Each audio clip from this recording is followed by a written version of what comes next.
Bismillahirrahmanirrahim. Assalamualaikum warahmatullahi wabarakatuh.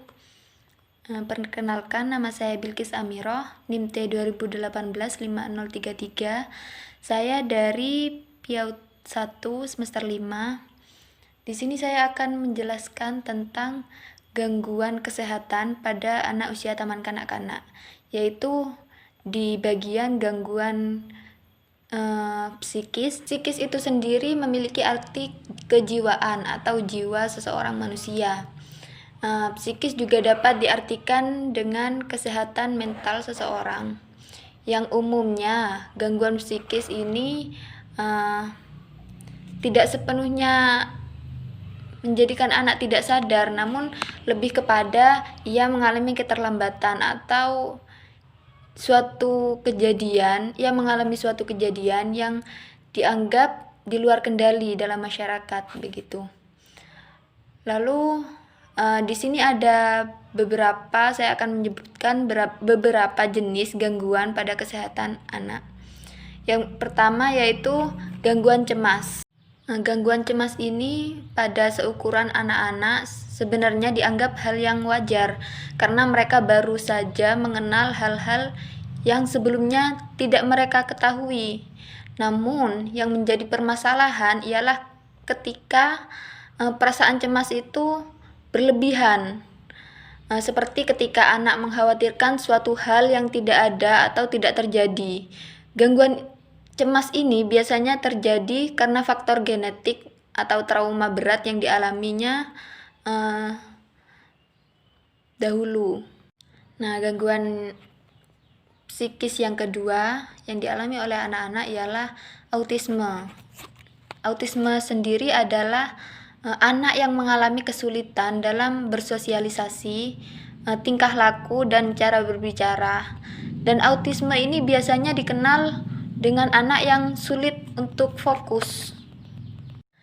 Nah, untuk yang ketiga, gangguan kesehatan psikis yang ketiga adalah retardasi mental atau gangguan mental.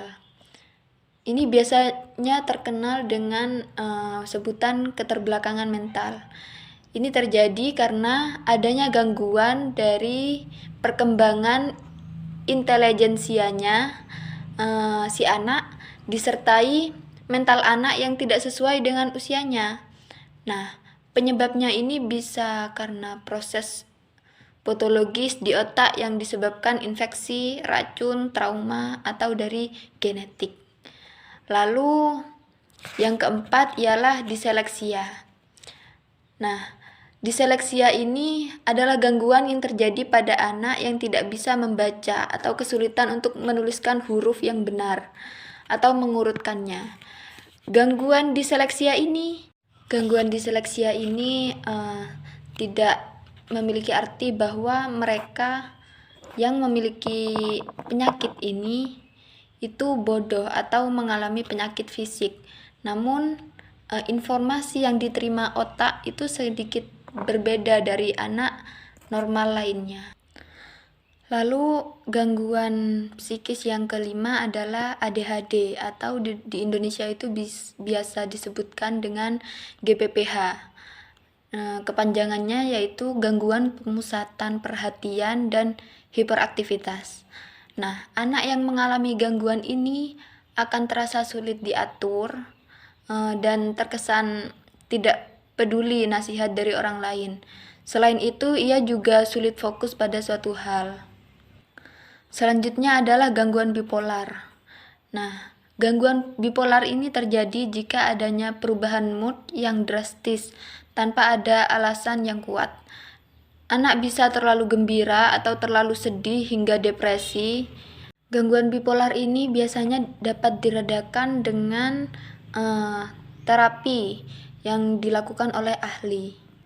Juga tentunya keluarga juga harus mendukung si anak dan membantu anak agar dapat kembali normal kembali. Lalu selanjutnya adalah skizofrenia, yaitu penyakit mental yang menyebabkan anak kehilangan kemampuan untuk mengetahui jika ia sedang mengalami hal nyata atau tidak. Jadi anak yang mengalami skizofrenia ini akan merasa seperti linglung, seperti ia bingung apakah yang ia alami saat ini itu adalah nyata atau hanya sekedar seperti mimpi. Selanjutnya ialah gangguan somatoform. Ini terjadi jika seseorang merasakan sakit sekali di bagian tubuhnya, namun ia tidak menderita apapun meskipun ia sudah diperiksakan di ahli seperti dokter. Lalu ini bisa terjadi karena adanya ilusi yang diciptakan oleh dirinya sendiri. Cukup sekian, saya akhiri. Wassalamualaikum warahmatullahi wabarakatuh.